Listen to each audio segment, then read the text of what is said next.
Wak Doyok sendiri tak suka guys bau perfume ni.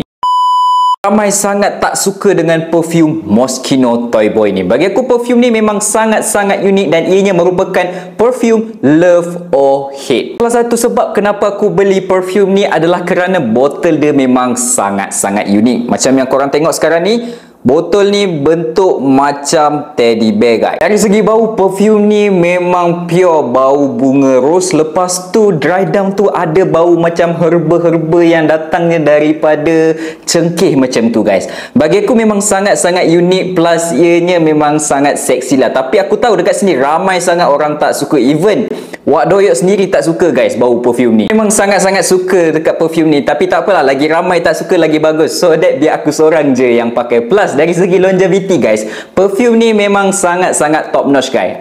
This one memang antara designer punya brand yang bagi aku superb guys.